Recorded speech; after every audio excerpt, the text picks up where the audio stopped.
नमस्कार दोस्तों, फिर से मैं प्रीतम प्रसाद विश्वकर्मा प्रीतम प्रसाद ऑनलाइन स्टडी पॉइंट में आपका हार्दिक स्वागत करता हूं। और आज फिर से मैं संस्कृत दिग्दर्शिका क्लास कक्षा 12 की संस्कृत दिग्दर्शिका अर्थात विषय हिंदी के अंतर्गत संस्कृत दिग्दर्शिका का पहला पाठ भोजस्योदार्यम, जिसे मैं व्याख्यात्मक एवं व्याकरण सम्मत तरीके से आपके सामने प्रस्तुत कर रहा हूं और सभी विद्यार्थीगण इसे ध्यान से श्रवण करेंगे तथा इस पर चिंतन एवं मनन करें। देखिए, भोजस्योदार्यम, सबसे पहले भोजस्योदार्यम संधि विच्छेद करते हुए अर्थ होगा भोजस्व प्लस ओदार्यम, और यहाँ पर आपकी वृद्धि संधि हो जाएगी वृद्धि रेची, सूत्र होता है। चलो देखें अर्थ क्या है। भोजस्व जो है यहाँ षष्ठी विभक्ति का एक वचन शब्द है भोजस्व, यानी राजा भोज की, और औदार्यम माने उदारता, अर्थात राजा भोज की उदारता। चलो देखते हैं आगे। ततः कदाचित द्वारपाल आगत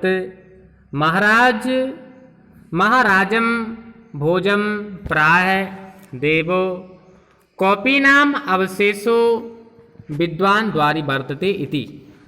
ततः यानी तब, कदाचित यानी कोई, द्वारपाल आगत मतलब किसी द्वारपाल ने आगत यानी आकर के, और महाराजम भोजम महाराज भोज से कहा, प्राह देवो हे देव, कौपी नाम अवशेषो विद्वान द्वारी वर्तते इति। कौपी नाम मतलब लंगोटी मात्र, अवशेष मतलब केवल पहने हुए है, केवल लंगोटी मात्र पहने हुए है, और ऐसा कोई विद्वान द्वारी वर्तते, द्वारी पर जो है खड़ा हुआ है। अर्थात तब किसी द्वारपाल ने आकर के महाराज भोज से कहा, हे देव, लंगोटी मात्र पहने हुए ऐसा कोई विद्वान द्वार पर खड़ा है। राजा प्रवेश स्थिति, राजा कहते हैं प्रवेश है अर्थात प्रवेश कराओ। इति राजा ने कहा, प्राय अर्थात राजा ने कहा, राजा प्रवेश स्थिति, प्राय राजा ने कहा प्रवेश कराओ। ततः प्रविष्टः सा कवि भोजमालोक अध में दरिद्र नाशो भविष्यतीति मत्वा तुष्टो हर्षाश्रुणी मोच। ततः तब प्रविष्टः यानी प्रवेश करते हुए, सह मन वह, कवि भोजम अवलोक, यहाँ संधि विच्छेद करेंगे तो बनेगा भोजम प्लस अवलोक, और आ प्लस आ मिलकर बड़ा होगा यानी दीर्घ संधि। भोजनाम आलोक में दीर्घ संधि होगी यहाँ। तो भोजम यानी भोज को द्वितीय व्यक्ति का एक वचन, और अवलोक माने देख करके, राजा भोज को देख करके और विचार करने लगा। अध माने आज, में मेरी, और दरिद्र नाशो भविष्यतीति मत्वा तुष्टो हर्षाश्रुणी ममोज, आज मेरी दरिद्रता का नाश हो जाएगा। दरिद्र नाशो, दरिद्रता मतलब निर्धनता का, नाशो माने नष्ट हो जाएगी, भविष्यति अर्थात भविष्यति हो जाएगी, और इति माने ऐसा, अर्थात भविष्यति भू धातु का लृट लकार का प्रथम पुरुष का एक वचन हो जाएगी, मत्वा माने मान करके, और तुष्टु संतुष्ट होकर के, हर्षाश्रुणी ममोज, यहाँ पर बनाएंगे हर्ष प्लस अश्रुणी, यहाँ पर भी दीर्घ संधि, हर्ष प्लस अश्रुणी दीर्घ संधि हो जाएगी। तो हर्ष माने प्रेम के, उत्साह के, और अश्रुणी माने आंसुओं को, ममोच माने गिराने लगा। अर्थात उस कवि ने जैसे ही प्रवेश किया तब प्रवेश करके उस कवि ने और राजा भोज को देख करके मन में विचार किया, दरिद्र नाशो भविष्यति, आज मेरी दरिद्रता नष्ट हो जाएगी, मेरी निर्धनता समाप्त हो जाएगी। ऐसा मानकर वह हर्ष के आंसू जो है गिराने लगा। राजा तमालोक प्राय है, राजा ने उसे देख करके और कहा, राजा तम उसको, यहाँ पर अर्थात तम उसको, आलोक्य माने देख करके, तम द्वितीय विभक्ति का एक वचन, तो राजा ने उसको आलोक्य देख करके कहा, प्राय है, कभी किम रोदसी थी, प्राय कहा कभी किम रोदसी अर्थात क्यों रोते हो, किम माने क्या, रोदसी यानी रोते हो, रुद्ध धातु का और लट लकार का और मध्यम पुरुष का एक वचन रोदसी अर्थात कभी तुम क्यों रोते हो। इति ऐसा राजा भोज ने उससे कहा। राजा भोज ने उसको देखकर कहा, अरे कभी तुम क्यों रोते हो। ततः तब कबीराह, तब कभी बोला। अब कभी क्या कहता है, राजन अकर्ण मद ग्रह स्थितम, तब अर्थात ततः कबीराह, तब कवि ने उस विद्वान ने कहा, राजन आकर्ण, आकर्ण यहाँ आ उपसर्ग है, आकर्ण अर्थात मेरी स्थिति को आकर्ण यानी कानों से, मद ग्रह स्थितिम, मद यानी मेरी, ग्रह माने घर की, स्थितिम माने स्थिति को, आप सुनिए अर्थात मद ग्रह स्थितम मेरी घर की स्थिति को आकर्ण माने सुनिए, ध्यान से आप कानों से सुनिए। तब वो कवि अर्थात वह विद्वान जो है अपने घर की स्थिति को बताने लगता है।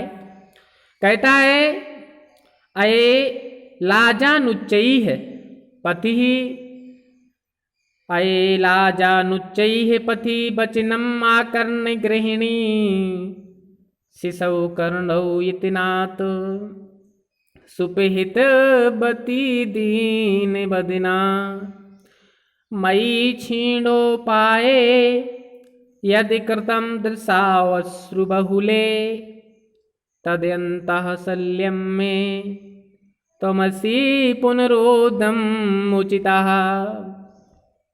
अये लाजानुच्चैः, अब वह कवि जो है अपने घर की स्थिति को बताने लगता है।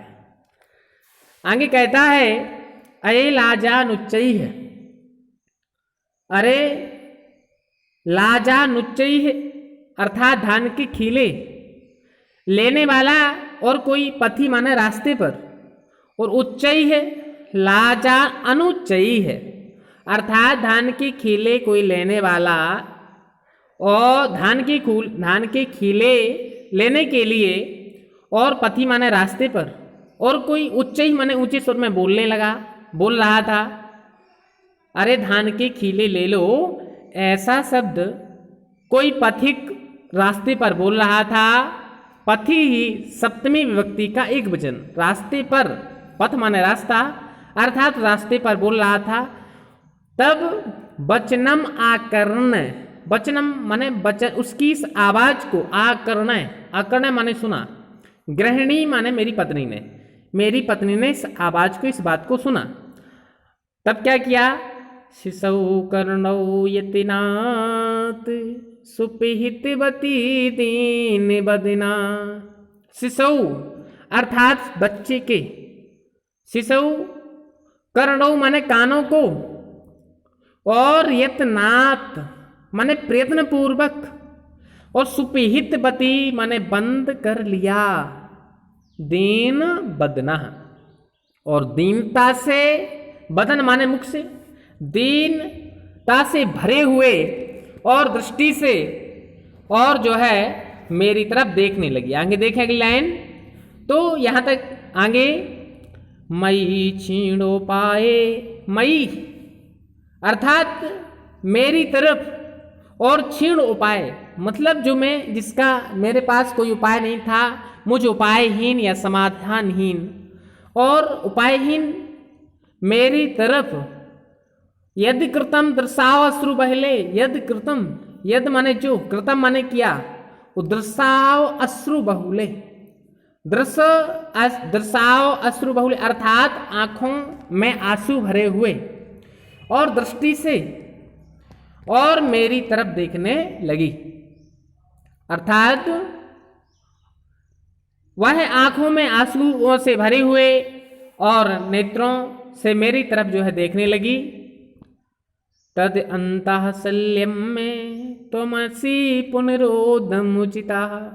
तद माने वह है, अंतः शल्यम, अंतः माने हृदय और शल्यम माने वह कांटा, अर्थात वह निर्धनता का कांटा अंतः माने मेरे हृदय में और लग गया, अर्थात वह निर्धनता का कांटा मेरे हृदय में लग गया या चुभ गया।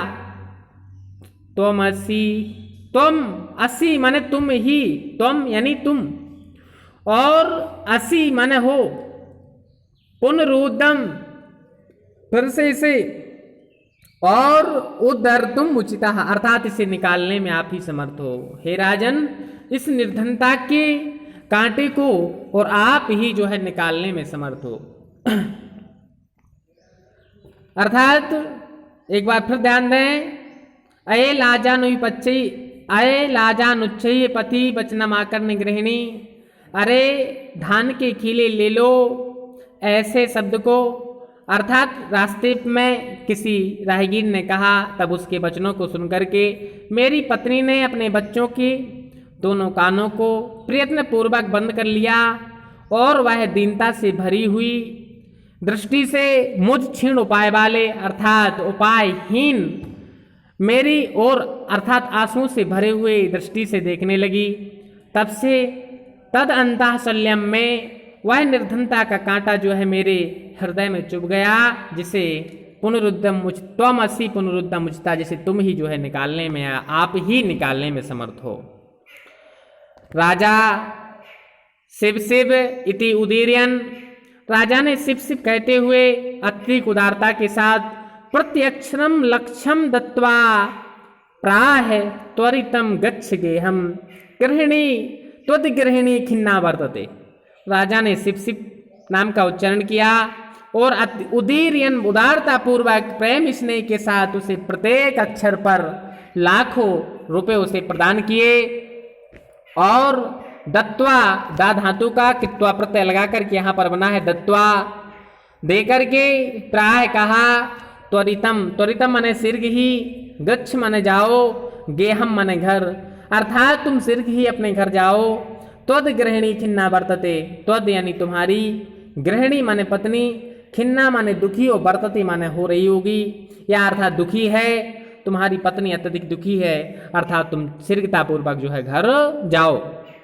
अन्यदा अगले दिन श्री माहेश्वरम नमितुम शिवालयम अभ्यम आगच्छत, अगले दिन राजा भोज श्री माहेश्वरम शिव जी के और शिवालय में श्री माहेश्वरम अर्थात शिव जी को नमितुम माने नमस्कार करने के लिए, और शिवालयम अभ्यम आगच्छत, अर्थात शिवालय और आगच्छत माने गए। अगले दिन शिव जी को नमस्कार करने के लिए वो शिवालय गए।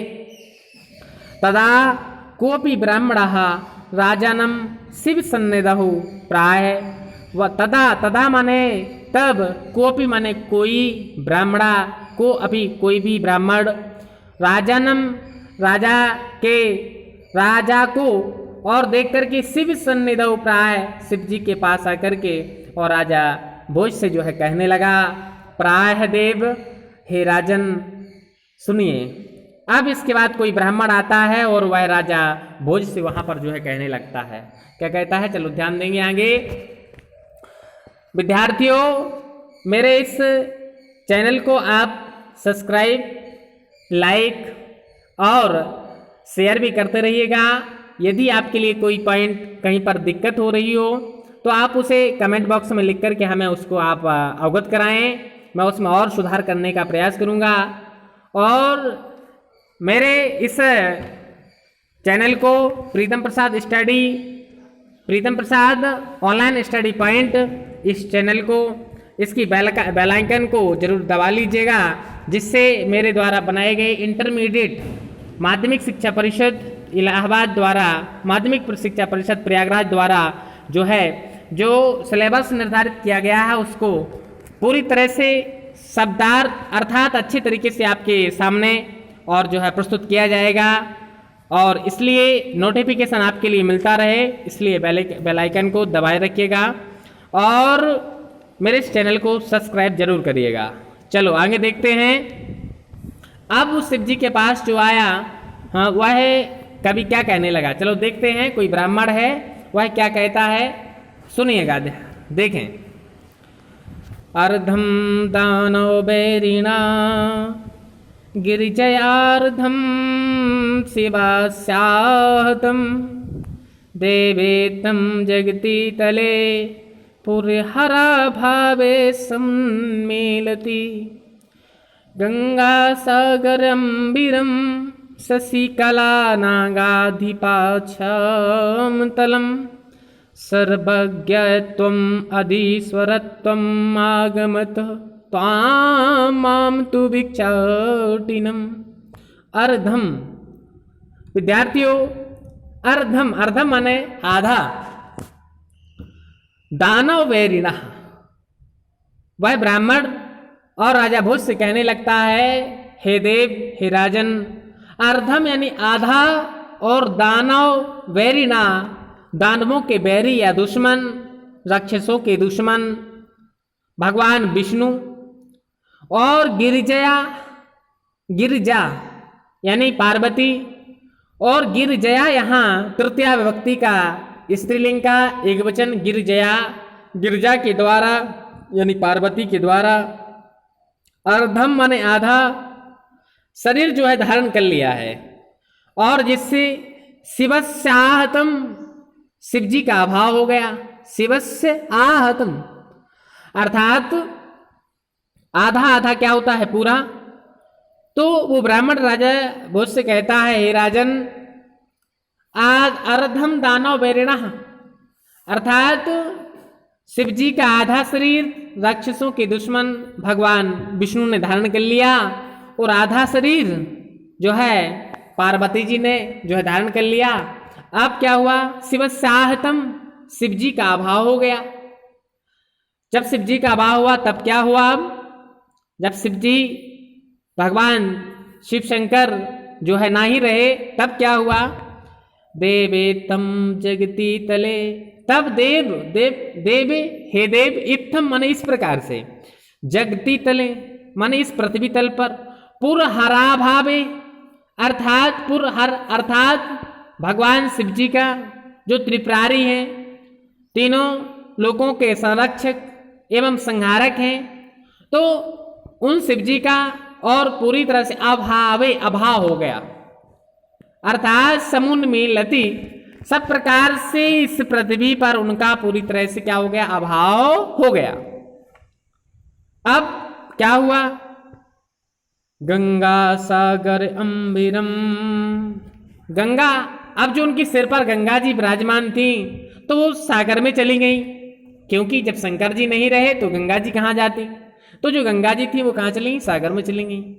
अंबिरम शशिकला, अंबरम माने आकाश और शशि माने चंद्रमा, तो जो चंद्रमा था वो आकाश लोक में चला गया, आकाश में चला गया। और नागाधिपा श्यामतलम, नागाधिपा जो नागराज थे तो वो श्यामतलम माने पाताल लोक को चले गए, जो शेषनाग, जो भगवान शिव जी के पास जो शेषनाग थे वो आकाश पाताल लोक को चले गए। और सर्वज्ञत्वम अधीश्वरत्वम, और जो उनकी सर्वज्ञता थी, भगवान शिव जी की जो सर्वज्ञता थी माने जो शक्ति थी, और अधीश्वरता माने जो उनके पास शक्ति थी, अर्थात सर्वज्ञता मतलब उनके पास जो शक्तियां थीं, और अधीश्वरता जो ईश्वर के प्रति प्रेम स्नेह का जो उनके प्रति भाव, उनके मन में जो भाव था, वह त्वाम माने तुम्हारे लिए, और आगमत माने दे गए। सर्वज्ञता माने सर्व जो शक्तिमत्ता थी वह है, और अधीश्वरता माने ईश्वर के प्रति प्रेम का भाव, वो त्वम आगमत माने आपको दे गए, और त्वाम मतलब आपको दे गए। माम तो भिक्षाटिनम, और वो कहते हैं माम माने मुझे, मुझको, माम अर्थात द्वितीया का एक वचन मुझको, तो क्या भिक्षाटनम अर्थात भिक्षा मांगने का जो उनका एक गुण था, तो वह भिक्षा मांगने का गुण वह हमें प्रदान कर गए। राजा तुष्टि तस्मै प्रत्यक्षरम लक्ष्यम ददौ, राजा ने संतुष्ट होकर के तस्मै उसके लिए भी प्रत्यक्षरम प्रत्येक अक्षर पर और लक्ष्यम ददौ लाखों रुपए उन्हें प्रदान किए। राजा तू तस्मै, तस्मै यहाँ पर तद सद्रूप है और जो है चतुर्थी विभक्ति का एक वचन है तस्मै। तो यहाँ पर राजा ने संतुष्ट होकर के उसको भी अर्थात जो है लाखों रुपए प्रदान किए। अन्यदा राजा भोज, अगले दिन राजा भोज समुपस्थिता सीता प्राय, अगले दिन राजा भोज के सामने सीता उपस्थित हुई और राजा भोज ने कहा देवी सम उपस्थिताम अर्थात सीता उपस्थित हुई और राजा भोज ने कहा देवी प्रभातम वर्णय इति, प्रभात का वर्णन करो। प्रभात माने सवेरे, सवेरे का वर्णन कीजिए। तब सीता प्राय, तब सीता ने कहा बिरल बिरलाह स्थूलास्ताराह कला विभो सज्जिनाह मन इव मुने सर्वत्रैव प्रसन्नम भूनभः अप्सरति च ध्वन्तम चेति सताम्युदुर्जनः व्रजति च निशाचीप्रम लक्ष्मीरनुदिनामिवो। देखें बिरल बिरला है, बिरल बिरला है मतलब बहुत कम, और स्थूल, स्थूल मान क्या होता है? स्थूल मान होता है मोटा, स्थूल माने बड़ा, और ताराह माने तारे, और बिरल बिरला माने बहुत कम दिखाई दे रहे हैं। वो कहना चाह रहे हैं कि इस आकाश में वह कवित्री वह कहती है कि हे राजन कलाविव सज्जना, कलाविव विकसित करेंगे, बनेगा कलौ धन इव, कलौ धन इव, यहां आयादी संधि हो जाएगी। तो कलौ इव इस कलयुग में, और सज्जना है माने सज्जन, इस कलयुग में सज्जन व्यक्ति बहुत कम हो गए हैं। कैसे कम हो गए हैं? जैसे ये प्रभात काल में जो तारे जो हैं, ये बड़े बड़े तारे बहुत कम जो है दिखाई दे रहे हैं, बहुत कम, बड़े मोटे मोटे तारे बहुत कम जो है दिखाई दे रहे हैं। और बिरल बिरलाए माने बहुत कम कम जो है आकाश में दिखाई दे रहे हैं, अर्थात बड़े बड़े तारे इस अर्थात बहुत कम दिखाई दे रहे हैं। उसी प्रकार से इस कलयुग में सज्जन व्यक्ति भी जो है बहुत कम दिखाई देते हैं, बल्कि ये सारा संसार दुर्जनों से भर गया है। मन इव मुने सर्वत्र प्रसन्नम भूनवा। आगे कवित्री सीता कहती है मन इव, मन होता है, और मुने है मुनियों का, किस तरीके से? सर्वत्र, जिस प्रकार से मुनियों का मन अत्यधिक प्रसन्न होता है, स्वच्छ निर्मल होता है, उसी प्रकार से सर्वत्रैव, सर्व माने सभी जगह, प्रसन्नम प्रसन्नता के साथ, और भू नभा ये आकाश जो है बड़ा प्रसन्न दिखाई दे रहा है। यानी जैसे आकाश अत्यधिक प्रसन्न चित्त दिखाई दे रहा है, स्वच्छ निर्मल दिखाई दे रहा है, अर्थात तो मुनियों के मन के सदृश, मुनियों का मन अत्यधिक निर्मल एवं पवित्र बताया गया है यहाँ। तो जैसे मुनियों का मन अत्यधिक पवित्र एवं निर्मल अति स्वच्छंद होता है, वैसे ही आकाश भी अत्यधिक स्वच्छ एवं निर्मल जो है दिखाई दे रहा है। अपसरती चा धुंताम, अपसरती माने हटती जा रही है, और हटता जा रहा है क्या? ध्वंता में धुआं, अर्थात प्रभात काल में जो अर्थात जो अंधकार था, जो धुएं के समान था, वो धीरे धीरे क्या हो रहा है? नष्ट होता जा रहा है। अपसरती यानी हटता जा रहा है, ध्वंतम अंधकार, धुएं के जैसा ये अंधकार जो है धीरे धीरे समाप्त होता जा रहा है। और कैसे? चित्त सताम्यु दुर्जना, जैसे एक सज्जन व्यक्ति के मन से एक दुर्जन व्यक्ति अपने, अर्थात जिस प्रकार से एक सज्जन व्यक्ति अपने हृदय से एक दुर्जन को निकाल देता है या एक दुर्जन व्यक्ति से अपने मन को हटा लेता है। अर्थात जिस प्रकार से एक सज्जन व्यक्ति दुर्जन व्यक्ति के मन से अपने हृदय को, अपने मन को जो है क्या कर लेता है, अलग कर लेता है। कौन? एक सज्जन। किससे? एक दुर्जन से। वैसे ही ये अंधकार धीरे धीरे जो है लगातार समाप्त होता जा रहा है। ब्रजति चा निशा क्षिप्रम लक्ष्मीर अनुदिनामिव। ब्रजति, ब्रजति चा निशा, निशा ये रात्रि, और धीरे धीरे लगातार क्षिप्रम निकलती जा रही है, समाप्त होती जा रही है। कैसे होती जा रही है? लक्ष्मीर अनुदिनामिव, अर्थात जैसे लक्ष्मी अनुदिनामिव मतलब उद्यमहीन या परिश्रमहीन व्यक्तियों के पास से लक्ष्मी बड़े शीघ्रता के साथ जो है उनके हाथ से निकल जाती है। उद्यमहीन, परिश्रमहीन, आलसी व्यक्तियों के हाथ से जैसे लक्ष्मी बड़े शीघ्रता पूर्वक जो है उनके हाथ से निकल जाती है, वैसे ही ये रात्रि भी बड़े शीघ्रता के साथ जो है निकलती जा रही है। आगे देखें। तस् राजा तस्य लक्ष्यम दत्वा कालिदासम प्राह। राजा ने तस् मन उसको भी, लक्ष्यम मन लाखों, दत्वा मन दे करके, कालिदासम मन कालिदास से, और प्राह मन फिर से कहा।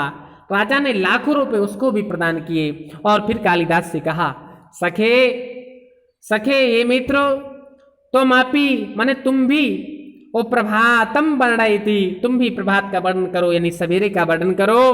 तथा कालिदास, तब कालिदास ने प्राह माने कहा, तब कालिदास ने जो है कहा। अब देखें कालिदास जी प्रभात काल का वर्णन करते हैं, ध्यान दें।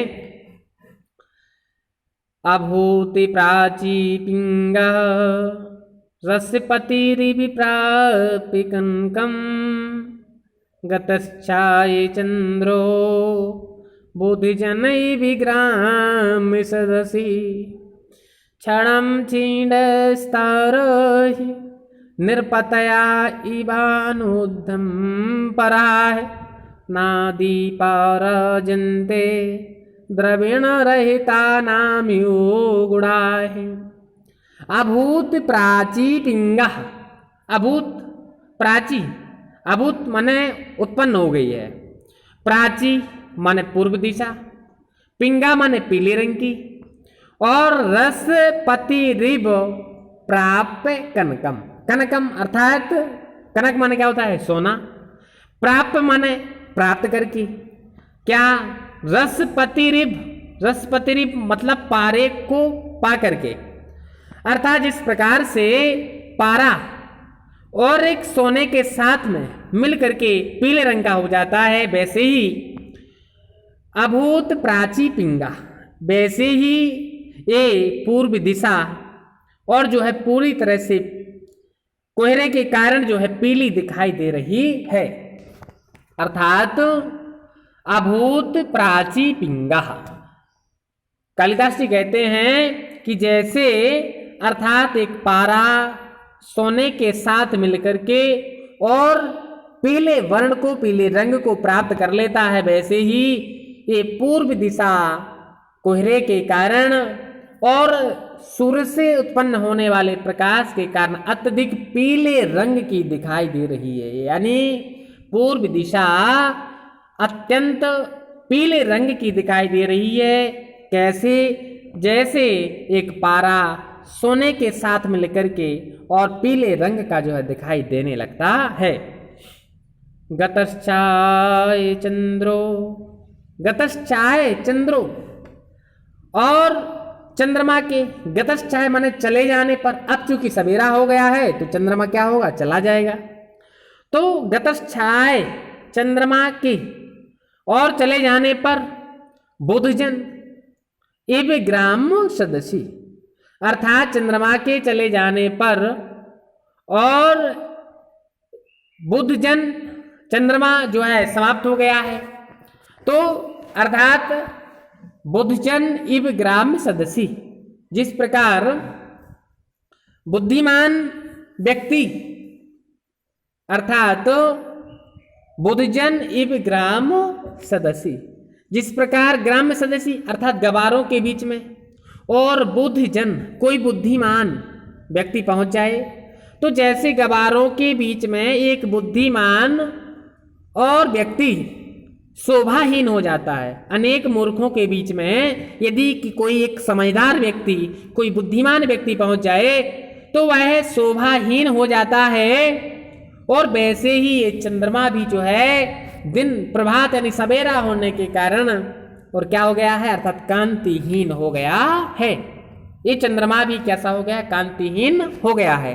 कैसे, जैसे गवारों के बीच में एक समझदार व्यक्ति भी जो है कांतिहीन हो, अर्थात एक समझदार व्यक्ति भी जो है और मुख दर्शक जैसा बन जाता है, गवारों के बीच बुद्धिमान व्यक्ति जो है शोभा को प्राप्त नहीं करता, वैसे ही चंद्रमा ये शोभा को प्राप्त नहीं कर रहा है, कांतिहीन हो गया है। आगे देखें, क्षणम क्षीणस्तारा नरपतैवानुत्तम पराय। क्षणम माने क्षण भर में, क्षीणस तारा माने टूटता हुआ तारा, टूटते हुए तारे के सदृश, और नृपतया माने राजाओं की, इबा की इब माने तरह, और अनुउद्यम जो उद्यमहीन राजा लोग हैं उनके बारे में कहा गया है कि उद्यमहीन राजाओं की राजश्री या लक्ष्मी टूटते हुए तारे के समान शीघ्रता पूर्वक नष्ट हो जाती है। उद्यमहीन जो व्यक्ति कार्य नहीं करता है, ऐसा कोई राजा महाराजा अर्थात तो उद्यमहीन परिश्रमहीन आलसी, ऐसे राजाओं की संपत्ति धन और टूटते हुए तारे के समान जो है शीघ्रता के साथ नष्ट हो जाती है। और आगे वो कहते हैं, ना दीपा राजन्ते, ना माने नहीं, दीपा माने दीपक, और राजन्ते माने सुशोभित नहीं होते, और द्रविण, द्रविण माने धन से रहित, नाम्यु माने धन से रहित व्यक्ति के सदृश, और गुण जैसे दिन में दीपक सुशोभित नहीं होते वैसे ही धनहीन व्यक्ति के गुण भी अर्थात सुशोभित नहीं होते। जिस प्रकार दिन में दीपक सुशोभित नहीं होते, अपनी कांति अर्थात कांतिहीन नजर आते हैं, अर्थात जिस प्रकार से दिन में दीपक सुशोभित नहीं होते उसी प्रकार से धनहीन व्यक्ति के गुण भी सुशोभित नहीं होते। अर्थात धन से हीन होने पर भले वो कितना ही गुणवान हो पर लोग बागों से उतना सम्मान नहीं देते, और कोई धनवान व्यक्ति हो चाहे मूर्ख ही क्यों ना हो पर लोग बाग उसे सम्मान देते हैं। तो कालिदास जी यहाँ कहते हैं कि ना दीपा राजन्ते, अर्थात जिस प्रकार दिन में दीपक सुशोभित नहीं होते, कांतिहीन हो जाते हैं, वैसे ही धन से हीन व्यक्ति के गुणवान होने पर लोग बाग उसे विशेष सम्मान नहीं करते। राजाति तुष्टः तस्मै प्रत्यक्षरम लक्ष्यम ददौह।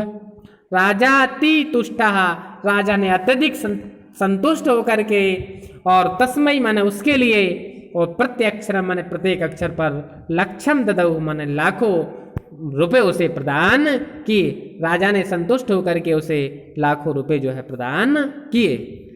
ठीक है दोस्तों, धन्यवाद। और संपूर्ण संस्कृत दिग्दर्शिका के संपूर्ण पाठों के साथ मैं लगातार और आपके साथ हर एक पॉइंट को बड़े ही अर्थों के सहित प्रस्तुत करता रहूंगा। और संस्कृत दिग्दर्शिका प्लस जो है काव्यांजलि के सारे काव्यों की व्याख्याएं प्लस हाई स्कूल स्तर की काव्य संकलन और एवं संस्कृत परिचयिका, इन सब का अध्ययन बड़े अच्छे तरीके से होगा। दोस्त मित्रों, छात्रों, आप सभी जो है मेरे इस चैनल को सब्सक्राइब करें, लाइक करें और शेयर जरूर करते रहें, और निश्चित रूप से एक नोट्स बनाएं और लगातार तैयार करते रहें। ठीक है दोस्तों, धन्यवाद।